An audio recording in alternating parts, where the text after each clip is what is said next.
itu akan terlihat. Apa sesuatu yang ditanam dalam dada tidak akan bisa disembunyikan. Akhirnya akan keluar. Nah, itu satu prinsip dalam alam yang berjalan kepada siapapun manusia, dimanapun saja, terlepas agamanya, terlepas daripada background dan warna kulit mereka. Nah, itu satu unsur yang sukar diterima dalam masyarakat Islam, karena terkait dengan konsep iman. Dan akan kita permasalahkan tentang kelayakan ilmu ulama itu tadi. Nah, silakan Pak Asep, silakan. Oke, saya ini diskusi kedua kalinya sama Prof. Cakra nih. Jadi Prof. Cakra, kata al-ulama warasatul anbiya itu, ulama pewaris para nabi, itu sebetulnya menunjukkan, ulama itu artinya orang berpengetahuan, menunjukkan bahwa yang dibawa oleh Muhammad bin Abdullah itu adalah ilmu, artinya sesuatu yang bisa dicerna akal. Makanya diwariskannya terhadap ulama, bukan terhadap keluarganya, orang yang dia sayangi, dia cintai, enggak, terhadap ulama. Karena yang disayangi oleh Profesor Habibie di Indonesia adalah anaknya, tapi tidak mesti ilmunya diwariskan pada anaknya kan, tapi harus pada intelektual. Nah, ini menunjukkan bahwa harusnya posisi ulama itu merupakan predikat atau status atau citra yang objektif dan legitimit. Jadi tidak bisa saya ulama, nggak bisa begitu. Ini harus legitimit. Misalnya saya menyebut seseorang sebagai intelektual, kan ada karyanya. Pak Cakra tadi bicara, saya akan menyebut seseorang sadis karena ada perilakunya, buahnya. Nah, buah itu akan menciptakan suatu pengakuan yang legitimit. Karena kita lihat buah. Sebetulnya kalau Nabi jauh lebih hebat memberi perumpamaan. Nabi bicara bahwa kalau kamu ingin mengetahui sesuatu itu dari rasanya. Karena manis itu ada rasanya, pahit itu ada rasanya, rasa gitu. Jadi sebelum berbuat pun orang bisa merasakan sebetulnya. Misal suatu statement yang belum dilakukan, kita akan bisa merasakan. Itulah rasa. Nah, bentuk apapun bisa direkayasa, tapi rasa itu tidak bisa. Rekayasa misal revolusi industri menciptakan bentuk dan massa yang sama dalam buah-buahan atau ini, tapi rasanya beda. Dia tidak mengandung kandungan yang sama dengan yang alamiah. Artinya apa yang dirasakan oleh umat ketika Islam ada rahmatan lil alamin, lalu beberapa ulama berstatement atas nama Islam, dirasakannya sektarian banget. Berarti kalau begitu, ini apa ini? Enggak selai. Padahal innal ulama warasatul anbiya itu ada kalimat innama. Artinya kalau dalam bahasa Arab dimakan Nabi itu bersumpah. Artinya dia bersumpah dengan sungguh-sungguh bahwa ini dia ingin menekankan bahwa pewaris para nabi itu adalah ulama. Nah, tinggal nah, cuman saya ingin memberikan sedikit gambaran. Al-Quran ini, Prof. Cakra, sebetulnya bukan sejarah, bukan dongeng, bukan ini. Al-Quran ini rumus. Al-Quran ini rumus. Cuman kalau rumus di zaman dulu ketika agama Hindu-Buddha, rumus itu biasanya pakai simbol karena nggak terkenal baca tulis. Istilahnya kalau ada patung memberi sesuatu pada seorang, maka itu namanya Tuhan Maha Pengasih, misalnya gitu.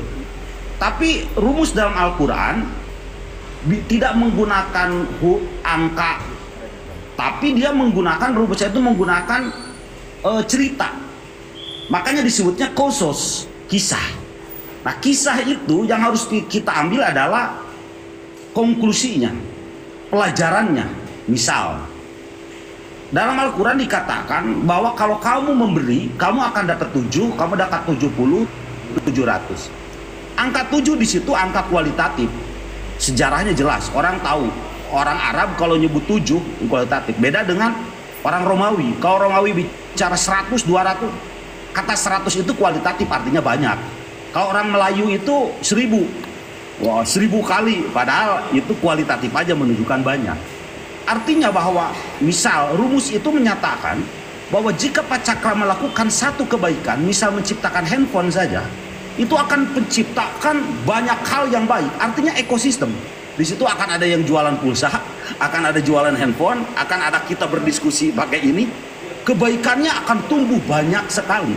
Dari saya, ini kan rumus saja, di mana Al-Quran memahami tentang sistem, gitu, sangat memahami. Nah, artinya cuman ulama yang dari sekarang ada ulama sektarian, misal ada ulama Syiah, ulama Ahlussunnah, ulama ini. Dari situ pun mereka udah mengakui kok bisa-bisanya ilmu sektarian. Ulama itu aktornya, kok bisa? Ada ilmu Ahlussunnah, ilmu Syiah, kok bisa? 1+1 itu 2, Pak Cakra, Prof Cakra. Itu universal, itu baru disebut ilmu. Bahwa ciri bahwa dia sebagai orang berilmu pun ketika mengakui sangat sektarian, itu sama sekali tidak masuk kriteria untuk disebut sebagai suatu ilmu. Nah, ilmu itu memang bukan diciptakan, hukum itu tidak bisa diciptakan, tapi kita sebagai manusia, ya orang yang berilmu, ulama, itu hanya menemukan bahwa kalau Pak Cakra berdusta, itu saya tidak akan percaya. Itu hukum itu udah ada sebelum Pak Cakra berdusta dan sebelum saya bicara. Tapi saya bisa menemukan itu. Hukum gravitasi, sebelum Isaac Newton lahir, neneknya jatuh udah ke bawah. Ini ditemukan. Pertanyaan saya, menemukan apa? Sesungguhnya ini penemuan. Nah, artinya Muhammad bin Abdullah ini, makanya kata saya, dia bukan pencipta Al-Quran, tapi dia menemukan hukum ini. Kenapa dia bisa menemukan hukum ini? Karena ada persenyawaan, itu rumusnya. Ada kekuatan berpikir yang luar biasa, ada keikhlasan jiwa yang luar biasa. Sehingga kata Al-Quran, tidak akan ada yang bisa menyentuh Al-Quran ini kecuali yang disucikan. Artinya apa? Kalau lu berpikir nggak objektif, lu berpikir nggak rasional, gimana lu bisa ketemu sama Quran? Gimana lu bisa mengeksplorasi Quran? Ketika lu sektarian, ulama Syiah, ulama Sunni, gimana lu bisa menemukan ilmu yang universal? Itu nggak bisa. Itu yang disebut ini persenyawaan. Nah, Muhammad bin Abdullah bisa bertemu dengan ilmu yang diklaim Allah itu karena memang semua hukum ciptaan Allah kita hanya bisa menemukannya karena memang ada persenyawaan dalam dirinya. Dia bisa melepaskan dari sektarian. Dan benar kata Pak Cakra, Al-Quran ini untuk manusia. Ya, saya bisa berikan seluruh isi Al-Quran. Pak Cakra tanya ke saya, dan Pak Cakra tidak perlu masuk Islam, saya akan jawab, dan Pak Cakra akan memandang bahwa memang ini untuk manusia. Misal, kalau Pak Cakra makan, kata Al-Quran, halalan toiban, lezat higienis lah. Mana siapa yang mau menolak itu? Kalau lu ingin melakukan sesuatu, kalau Al-Quran, lihatlah siang dan malam. Jangan memperbaiki, tapi ganti saja. Karena memang faktanya begitu. Pak Cakra mungkin berpikir berubah. Dari kecil sampai tua, ya nggak ngerti fisika kuantum, padahal berganti itu kulit setiap detik. Gitu. Tidak ada perubahan menurut Al-Quran, yang ada adalah pergantian. Monggo lawan saya, mau pakai apa? Nah, cuman para ulama karena karena rumus itu harus berilmu. Ketika ilmu tidak ada, dia jatuhnya kemana? Dia ngomong dongeng, dia ngomong, ya udah pasti begitu, pasti begitu, ya. Dengan dongeng embel-embel, Islam Iran, Islam Arab, Islam Eropa. Selalu Islam itu ada embel-embelnya karena ketidakmampuan mereka memahami Islam secara murni. Begitu. Mungkin itu dulu Pak Cakra, sekedar kata-kata pertama aja lah. Siap, Prof. Masih, Prof. Mantap Pak Asad. Terima kasih banyak sekali. Mantap. Ada beberapa poin yang sungguh signifikan yang perlu saya follow up yang sudah diangkat oleh Bapak Asep. Terima kasih sekali, pertama sekali, atas pemikiran dan pencerahan dalam penjabaran esensi daripada Quran.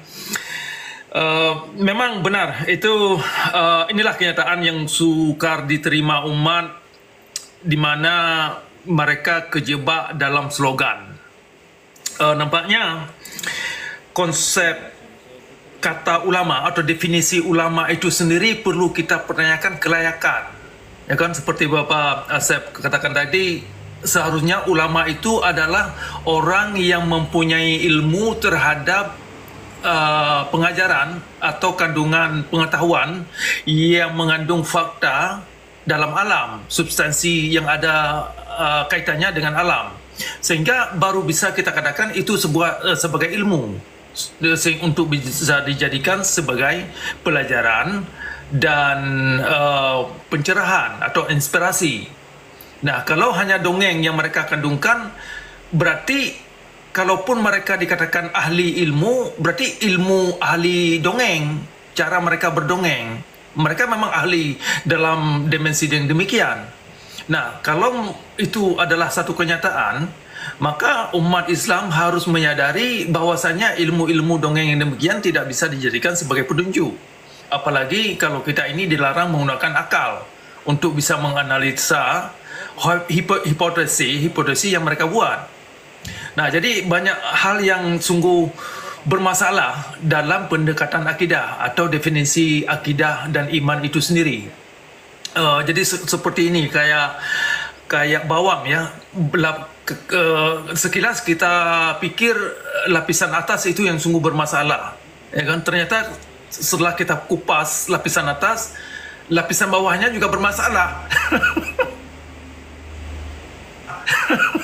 Jadi perlu kita kupas terus sampai kita sampai kita tahu kalau memang tidak ada satu sendi pun di dalamnya terkandung hal-hal yang signifikan yang bisa berguna bagi kita sebagai manusia dan bisa untuk memberdayakan diri kita ini, baik itu secara potensi, bakat, ya kan, dan sehingga kita ini bermanfaat bagi kita sendiri dan orang lain. Maka ilmu kaum ulama itu perlu kita angkat, mungkin perlu kita buat sebuah deklarasi, katakanlah, bahwasanya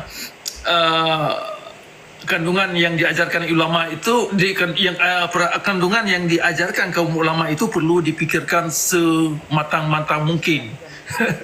Ya kan? Itu satu hal dalam persoalan definisi kata ulama yang bermasalah. Saya kira ada masalah di situ.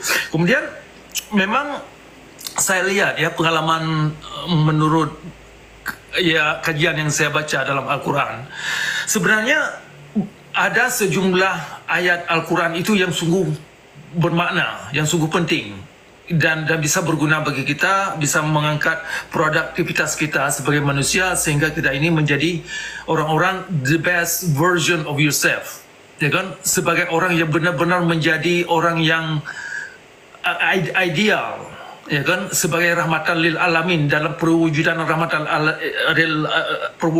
rahmatan lil alamin yang nyata dalam alam. Nah, sebenarnya ada dalam Al-Quran itu yang membuat kita ini how you create yourself to the best version of your imagination. Nah, karena ayat-ayat yang bagus dalam Al-Quran itu ternyata dalam koridor syariat Islam itu ditolak. Nah, itu yang jadi masalah, terutama persoalan akhlak yang menyangkut dengan character ethic atau aswatun hasanah yang sering dimaknakan sebagai suri teladan, ya kan? Nah, seharusnya ayat-ayat yang bagus itu yang perlu dianut, yang perlu dikedepankan, ya kan, yang perlu dibahas baik itu sehari-hari, dan yang lebih penting perlu diwujudkan dalam kepribadian sehari-hari, karena ujung-ujungnya kan dari perangai, dari hasil, dari buahnya yang membuat sesuatu yang kita amalkan itu berarti apa tidak. Ternyata dalam ajaran Islam memang terbalik, sehingga ayat-ayat yang yang buruk itu atau nampaknya sengaja diterjemahkan kepada kezaliman, sehingga ayat-ayat yang jahat itu bisa digunakan sebagai syariat Islam, ya kan? Itu yang terpuruknya umat Islam. Nah, kok bisa ulama ini bisa berpikir ke situ? Jadi pertanyaan kita ini harus dan perlu kita pertanyakan, apakah ulama ini dididik demikian? Nampaknya memang demikian. Sehingga Al-Quran ini dalam koridor syariat Islam ini tidak bisa mengajak umat kepada pencerahan dan kepada kemanusiaan. Itu hasil yang bisa yang sudah terlihat dalam perlakuan syariat Islam dan juga terlihat daripada apa yang tertera dalam kitab hadis yang tercerminkan dari perilaku Nabi dan tindakan Nabi dalam memperlakukan orang lain, ya kan, hingga Nabi ini menyuruhkan umat untuk bakar rumah orang yang malas ke masjid, kemudian menyuruhkan umat untuk membantai kaum Yahudi agar terjadinya hari akhirat, ya kan. Ajaran-ajaran ini yang sebenarnya ditolak oleh ulama, harus berani ditolak. Ini adalah ajaran yang menjerumuskan dan mematikan akal pikiran. Tetapi malah sebaliknya, malah ajaran-ajaran ini yang mereka kedepankan sebagai hukum Tuhan atau syariat Islam. Misalkan nanti ada kalau dalam elemen-elemen syariat Islam itu sudah di mata kita semua, pemaksaan beragama, pemaksaan harus pakai jilbab bagi kaum wanita, pemaksaan harus tutup warung di siang hari pada bulan puasa, pemaksaan harus buka account bank pada bank syariat Islam, kemudian harus makan daging yang disembelih dengan slogan Allahu Akbar, ya kan, seolah-olah daging yang disembelih oleh kaum lain tidak sah, ya kan. Kemudian banyak hal yang sangat menjurumuskan, yang mempenjarakan umat Islam itu dalam ajaran syariat Islam, sehingga perlu kita pertanyakan ini kelayakan ilmu agamawan, yang saya maksud adalah kaum ulama dan budaya ini, apakah layak kita jadikan mereka ini sebagai penuntun masyarakat. Kemudian ada satu hal lain yang Anda sebutkan, persoalan Al-Quran ini seharusnya dibaca melalui dimensi alegori atau perumpamaan.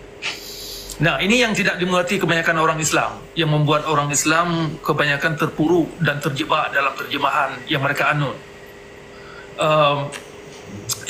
Kalau sebenarnya ada dua dimensi yang bisa ditempuh yang membuat Al-Quran ini bermakna dan bisa bisa bermanfaat. Yang pertama, harus dimaknakan secara nyata, makna itu, pengertian itu dibawa ke dalam alam sehingga bisa ditelusuri pernyataan itu bagaimana, proses evolusi kejadian itu bagaimana, ya kan, sehingga siapapun masyarakat, baik itu orang yang beragama Islam, baik itu orang Kristen, orang Yahudi, siapapun agamanya, termasuk saintis, orang-orang ilmuwan, bisa menerima statement yang dimengerti, yang diklaim oleh si pembaca menurut terjemahan yang dikeluarkan. Nah, itu satu jalan. Jalan kedua, merumuskan pemahaman melalui alegori atau perumpamaan, ya kan, perumpamaan. Jadi perumpamaan ini bisa dibawa kepada alam, karena antara alam ini nanti ada kaitannya, synchronization.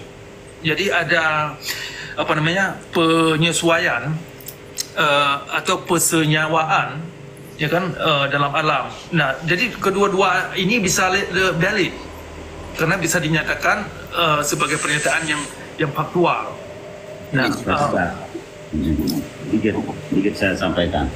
Sebetulnya begini, kalau Al-Quran bicara soal kejujuran Nabi, maka tidak bisa diperdebatkan antara definisi jujur Al-Quran dengan jujur manusia. Kenapa? Karena sesungguhnya Al-Quran itu, Prof, abstraksi hukum alam. Itu Al-Quran. Cuman dia, kalau hukum alam diabstraksikan full, total, tanpa rumus, tanpa menggunakan metode rumus, Prof Cakra bakal membayangkan seberapa tebalnya itu Al-Quran. Nah, maka harus menggunakan rumus abstraksinya, sehingga apa yang, dan kita tidak bisa, ini keinginan Tuhan, nggak bisa. Tuhan melarang kita gagal. Emang manusia suka gagal? Enggak, karena memang ini alam, hukum alam.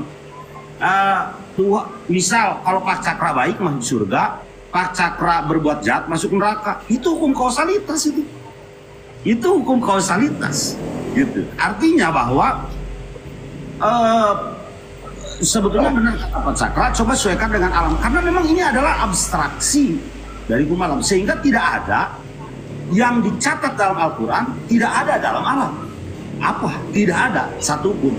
Semua yang tercatat dalam Al-Quran ada dalam alam. Nah, cuman bagaimana manusia mengetahui hukum alam ini, maka disajikan melalui metode Al-Quran, yaitu rumus. Misal, saya kasih contoh.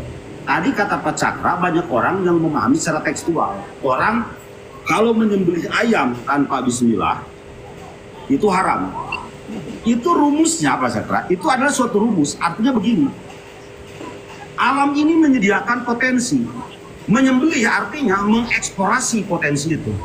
Kalau mengeksplorasi potensi ini tanpa menggunakan bismi itu Rahman Rahim ya, ilmu hukum. Tanpa menggunakan ilmu, tanpa menggunakan hukum, bahaya. Misal, Pak Cakra memakan ikan aja, itu harus jihad. Artinya apa? Bikin dong kolamnya dengan baik, gitu. Mancing dong, tidak bisa jangkut begitu saja, tidak jelas, sehingga akan merusak kesehatan manusia dan ekonomi manusia. Sehingga kata kamu tidak boleh menyembelih sesuatu tanpa menggunakan bismillah, suatu kritik terhadap dunia, misalnya terhadap revolusi industri. Mereka mengeksplorasi makanan ini sama sekali dengan tidak sehat dan dibiarkan manusia untuk mengkonsumsinya. Dan ini haram.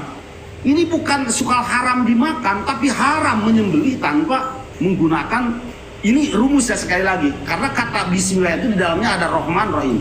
Itu artinya ilmu dan hukum, terjemahannya pengasih dan penyayang. Ya, gitu. Ya. Artinya kalau ini karena revolusi industri misalnya hari ini secara alamiah itu menentang hukum alam. Pertama, akhirnya tidak universal. Akhirnya kebenaran kalau produksinya outputnya sangat tidak universal. Dia enak di lidah tapi tidak punya dampak kesehatan yang baik. Itu tidak universal. Kalau dia universal, kalau dia rahmatan lil alamin, di lidah enak, akhirnya efeknya juga harus sehat. Gitu. Dibisniskan juga harus untung. Gitu maksudnya. Ini yang dimaksud. Ya, tapi pendekatan kayak gini mungkin bisa aja kalau ulama yang tekstual menganggap apa yang saya sampaikan malah tidak benar. Meskipun justru Pak Cakra, tadi kata Pak Cakra bicara bahwa sesuatu diukur itu dari rasa atau buahnya. Apa buah bagaimana? Apa buahnya sih? Ketika kita menyembelih pakai bismillah atau tidak, emang buahnya apa? Emang buahnya apa? Emang ada diferensiasi atau tidak? Padahal Al-Quran bicara petunjuk ini adalah furqan. Artinya ketika ini dieksekusi wajib memiliki diferensiasi. Di mana diferensiasi itu bukan bentuk, bukan warna, tapi rasa. Artinya kualitatif, bukan kuantitatif. Kira-kira begitu. Ya baik, terima kasih. Oke. Silakan Pak Nadir. Ini Bapak mau tanggapi dulu atau tamu yang lain dulu, Pak? Iya, ingin saya tambah sedikit, saya tanggapi dulu. Oke. Sebelumnya. Siap, silakan Pak. Ya, baik. Jadi banyak dimensi yang perlu kita bahas persoalan terjemahan Al-Quran, tetapi yang jelas sebagai intinya ada sebahagian ayat Al-Quran yang berguna, yang bisa bermanfaat kepada yang menuju kepada karakter etik, kepada perlakuan dan perangai, ya kan, kepada akhlak yang baik. Ternyata dalam syariat Islam ayat-ayat yang demikian itu ditolak. Itu yang jadi masalah. Nah, sementara ayat-ayat yang digunakan dalam syariat Islam itu sejumlah ayat diterjemahkan sedemikian rupa memang untuk mengacu umat kepada kezaliman. Nah, jadi ada sejumlah ayat itu perlu diterjemahkan kembali sehingga orang Islam itu bisa sadar ternyata ayat Al-Quran itu kalau salah dimaknakan bisa mematikan akal pikiran kita. Ya kan? Nah, dalam pada ini alam inilah sebagai wadah. tempat untuk kita bisa mengevaluasi bagaimana atau makna ayat itu yang sebaiknya, yang layaknya, sebagai kelayakan. Sehingga ayat ini bisa sehingga pemahaman dan terjemahan itu bisa relevan.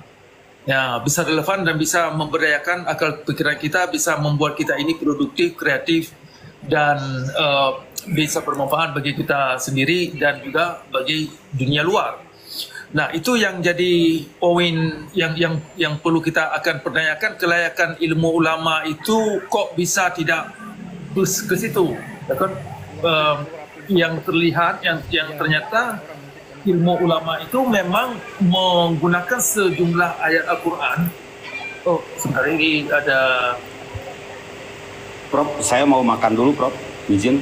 Ya, baik, terima kasih. Ya, silakan. Ya. Nah, jadi ada sejumlah ayat yang digunakan oleh ulama itu dalam syariat Islam yang membuat umat Islam secara kolektif ini terperangkap dan terperangkap dalam slogan yang dibawa ulama. Sering nama-nama misalkan nanti aswatul hasanah dimaknakan karakter yang baik, ya kan? Ternyata isi kandungan esensi daripada karakter yang baik itu terbalik gitu. Nah, terbalik. Jadi saya kira demikian dulu. Nanti bisa kita jabarkan persoalan esensi daripada slogan yang dibawa kaum ulama itu, istilah-istilah dan kata-kata apa yang sering digunakan oleh ulama sehingga umat ini terjebak dalam ilmu yang palsu atau ilmu dongeng. Nah, jadi sekian dulu sebelum saya lanjutkan. Silakan yang lain yang baru naik.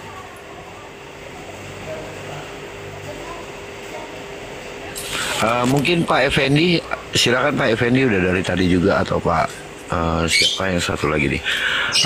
Boleh Pak, silakan, siapa yang mau menanggapi itu atau mau memberikan sanggahan, silakan Pak.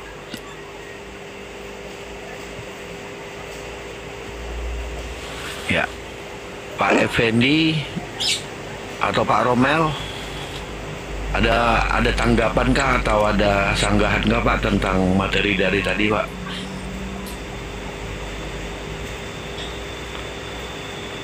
Halo Pak Effendi. Oke. Ya. Mungkin Pak Ares mungkin. Ya, bolehlah.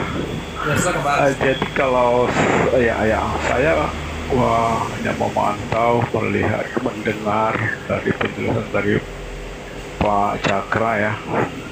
Ini dari saya sih sebetulnya tidak menanggapi dari sisi Islamnya, tapi manusianya ya. Bahwasanya kalau dari keilmuan daripada para ulama ini kan dari sisi yang kita lihat kemanusiaan, sebetulnya ada dua hal. Yang pertama itu mengenai moral. Moral ini kan bisa baik dan bisa buruk. Karena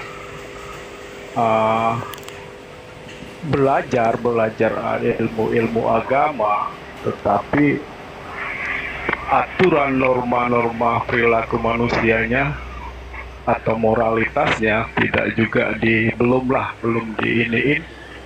belum dimasukkan kaidah-kaidah kemanusiaan, mungkin akan menjadi seperti penjelasan Bapak tadi, mungkin jadi seperti sebuah dongeng. Itu satu, mengenai moralitas. Yang kedua, mungkin hukum keseimbangan. Artinya begini, dalam sisi manusia kan ada keseimbangannya, kira-kira seperti ini Pak. Kalau kita ingin diperlakukan orang lain seperti cara kita memperlakukan orang lain, artinya mungkin kalau kita ingin diperlakukan baik, ya kita harus memperlakukan orang baik. Mungkin ini dua hal yang paling bisa secara diskusi ya. Karena memang inilah yang membuat para pewaris atau ulama-ulama. Ini aku rasa kalau ilmu-ilmu Islam mereka sudah jauh lebih tahu sebetulnya Hanya saja mungkin dua hal ini belum diinikan ke dalam setiap ceramah atau dakwah begitu. Sementara para umat ini kan tidak begitu paham dengan hal-hal itu. Terima kasih Pak Cakra. Itu hanya opini saya aja Pak. Sebentar Pak. Pak Ares ini bahkan mengutip Alkitab ya, artinya perbuatlah apa yang ingin orang lain perbuat untukmu, itu ada di Matius 7 ayat 12. Hebat juga Pak Ares nih. Oke, lanjut Pak Cakra. Ya baik, ya menarik.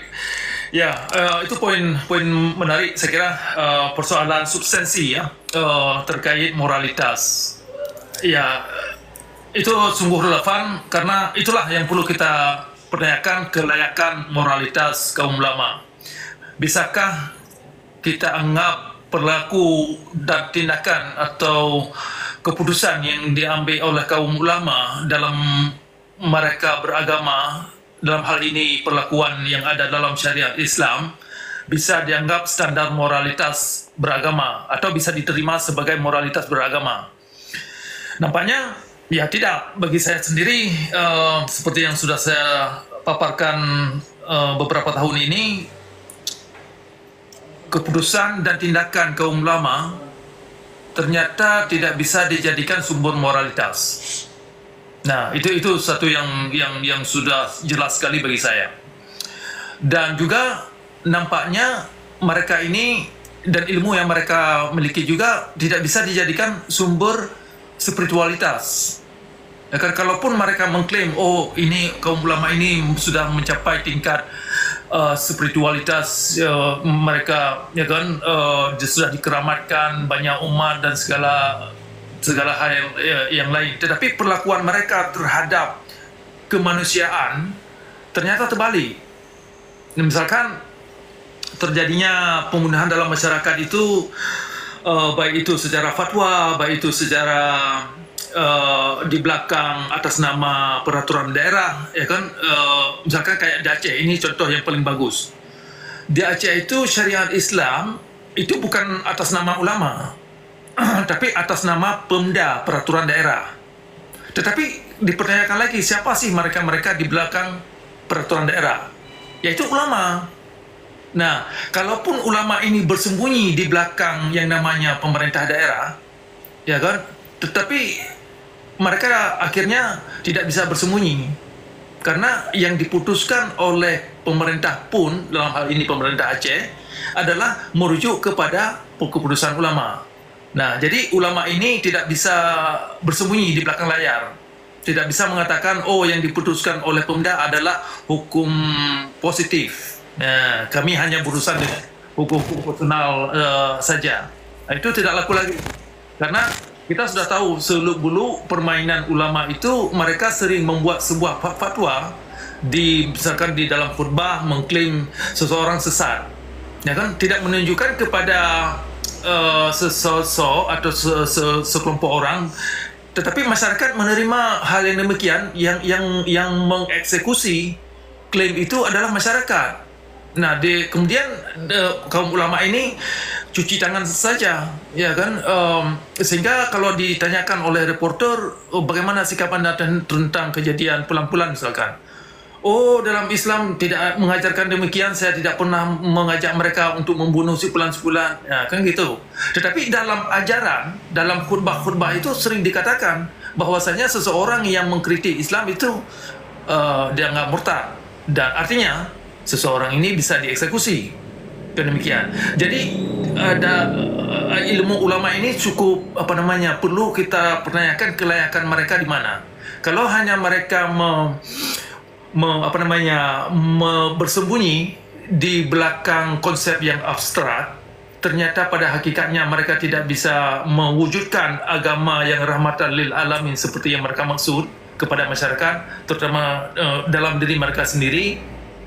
Nah, inilah yang jadi masalah yang perlu kita pertanyakan. Berarti ilmu ulama ini tidak layak, dan tindakan dan sikap mereka juga tidak layak sebagai perwujudan agama yang rahmatan lil alamin seperti yang dimaksud.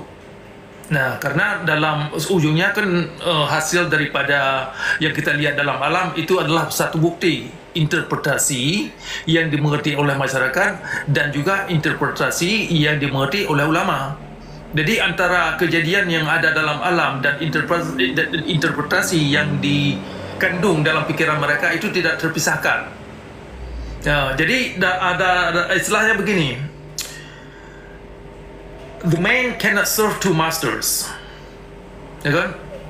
Manusia tidak bisa memilih suatu dua pola pikir pada saat yang sama. Ya kan? The man cannot serve two masters, artinya artinya manusia tidak bisa berpandu pada dua konsep, dua pola pikir yang sama. Artinya mereka bisa memilih pada pola pikir A, kemudian berbalik kepada pola pikir B. Tetapi tidak bisa akal pikiran kita ini bertindak pada saat yang sama. Jadi harus memilih apa itu pada pola pikir A, atau nanti berbalik kepada pola pikir B, kemudian berbalik lagi kepada pola pikir A, dan seterusnya. Jadi disinilah ulama harus menunjukkan, harus jujur, harus benar-benar jujur apa sih sesungguhnya yang mereka anut. Tetapi yang jelas alam ini menunjukkan apa yang ada di dalam diri mereka, apa yang ada di dalam pola pikir mereka. Nah, alam menunjukkan hal itu. Kalaupun manusia mencoba menyembunyikan apa yang ditanam di dada, tetapi yang sudah saya lihat mereka tidak bisa menyembunyikan, akhirnya akan keluar esensi sesungguhnya yang mereka anut itu apa. Nah, itu yang tidak dimengerti oleh orang ulama, yang perlu kita ingatkan kawan-kawan kita di bawah untuk bisa melakukan satu introspeksi ilmu-ilmu yang mereka ajarkan itu kepada masyarakat, kelayakannya itu di mana, ya kan, nilai-nilai substansi yang mereka ajarkan itu poros orientasinya itu kemana. Kemudian tentang ini ya, tentang moralitas tadi yang disebutkan oleh Bapak Ares. Memang moralitas itu kan tidak bisa terpisah daripada kekuatan daya pikir kita kepada nilai moralitas. Kalau kita ingin menunjukkan moralitas Tuhan, itu kan sangat tergantung kepada kita sendiri, bentuk moralitas kita sendiri. Demikian juga moralitas Nabi Muhammad misalkan, atau Nabi yang diyakini umat Islam. Apapun bentuk moralitas yang diciptakan, yang dikaitkan, direferensikan kepada Nabi, itu sesungguhnya adalah moralitas mereka sendiri. Nah, makanya kemarin saya mengeluarkan sebuah video, saya mengatakan begini, bahwasanya syariat Islam itu adalah sebuah perwujudan kezaliman kelakuan Nabi Muhammad. Nah, kenapa saya mengatakan demikian? Karena unsur-unsur dalam syariat Islam itu sesungguhnya adalah manifestasi atau sebuah pameran. Yang dipamerkan itu adalah tingkah laku Nabi. Nah, jadi ada kaitan dengan Nabi. Kalau misalkan dicambuk orang hingga pingsan, hingga luka. Nah, penyambuk atau pelaku, atau dalam hal ini adalah staf-staf pemerintah daerah yang mengeksekusi korban di atas panggung, itu kan yang sesungguhnya mereka pamerkan adalah kelakuan Nabi Muhammad. Jadi antara perlakuan umat, dalam hal ini perlakuan ulama, karena itu kan keputusan ulama. Jadi perlakuan ulama terhadap umat sesungguhnya adalah perlakuan Nabi yang mereka yakini. Makanya mereka melakukan hal ini demikian. Jadi sungguh keliru kalau orang Islam mengatakan kalau ulama ini berlaku jahat dan zalim dalam beragama, itu hanya sekedar oknum. Nah, argumen itu tidak laku lagi. Itu sudah basi dan tidak relevan dan sungguh tidak jujur. Nah, kalau kita mau jujur, kita lihat apakah tindakan kaum ulama yang tidak manusiawi dalam beragama ada kaitannya dengan ajaran yang mereka anut. Ternyata ada, dan banyak. Dan kawan-kawan di bawah bisa mengkaji sendiri, dan kita tidak akan membahas detail karena waktu kita singkat, dan bisa ada yang tertarik membaca, ingin mengkaji, mengeksplorasi tentang narasi-narasi yang ada dalam kitab Sahih Al-Bukhari, Sahih Muslim, dan kitab hadis lainnya dari perawi lainnya, termasuk kitab fikih, termasuk Sirah Muhammad. Anda bisa lihat di situ perangai-perangai dan tindakan Nabi, perlakuan Nabi dalam beragama. Jadi kembali kepada moralitas tadi, kalau kita ingin membentuk moralitas atau character ethic, ya kan, karakter ini kan terbentuk daripada kebiasaan, terbentuk daripada pola pikir. Kalau pola pikir ini tidak ada kaitannya dengan prinsip alam, sebab akibat itu tidak ada kaitannya dengan bagaimana cara alam ini bekerja, maka konsep moralitas yang dimengerti dalam agama Islam itu berdongeng, hanya sebagai slogan saja. Makanya sering kita lihat slogan yang dilontarkan dalam agama Islam, misalkan suri toladan, kemudian aswatun hasanah, kemudian ihsan, kan sering itu kata-kata itu dilontarkan. Pada kenyataan umat tidak mengerti bagaimana caranya menempuh hingga mencapai kualitas ihsan, kualitas yang baik, berbudi, berperangai yang baik, ya kan? Tidak punya peta. Nah, kalaupun mereka punya peta, tapi peta berdongeng yang menjerumuskan mereka kepada kezaliman. Nah, itu yang bermasalah. Kalau konsep moralitas yang ingin dicapai dalam beragama itu tidak punya peta yang bermuara kepada realitas alam, maka sesungguhnya ilmu yang diajarkan itu sesungguhnya adalah ilmu hitam atau ilmu penipuan di dalamnya, yang sering menjerumuskan umat dan mereka sendiri. Nah, sehingga moralitas dalam Islam itu sering tidak dibicarakan. Metode, mekanisme itu untuk mencapai agama yang rahmatan lil alamin pada diri manusia itu bagaimana? Ya kan? Sering sekali saya melihat akademia, dalam hal ini mereka yang sudah mencapai profesor, ya kan, gelar-gelar guru besar dalam agama Islam, susah mengungkapkan mekanisme untuk bisa mencapai konsep perwujudan rahmatan lil alamin pada diri manusia itu bagaimana. Yang mereka andalkan hanya iman atau percaya buta, mudah-mudahan Allah, ya kan, memberi satu anugerah mereka ini jadi orang baik-baik. Itu aja. Kemudian mereka tambah, kalau sering Anda sembahyang nanti keputusannya itu pada Tuhan. Nah, narasi itu adalah narasi yang sungguh berdongeng dan tidak punya substansi apa-apa di dalamnya, sehingga masyarakat walaupun mereka rajin sembahyang, rajin puasa, rajin pergi haji, umrah lagi kan, rajin melakukan segala yang diperintahkan dalam rukun Islam dan rukun iman, mereka kerjakan semua. Ternyata hasilnya itu tidak bisa difaktualkan dalam alam karena konsep peta tadi tidak terkait dengan prinsip alam, sehingga taubat mereka tidak bisa mereka faktualkan esensi bagaimana, apa diterima Tuhan apa tidak. Dan juga sembahyang yang mereka lakukan tiap hari 5 kali sehari, kalau kita pertanyakan sembahyang yang mana yang diterima Tuhan, kalau dianggap sembahyang yang dianggap sempurna akan diterima Tuhan, oke, silakan tunjukkan yang Anda anggap sempurna, yang sudah dijamin diterima Tuhan itu bagaimana. Nah, mereka susah mengevaluasi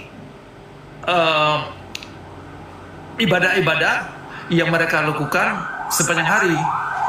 Nah, lebih jauh lagi kita perlihatkan, misalkan kalau umat ini hanya manusia biasa, tidak bisa sempurna. Oke, sekarang kita perlihatkan ibadah Nabi Muhammad yang tertera dalam kitab hadis dan kitab fikih.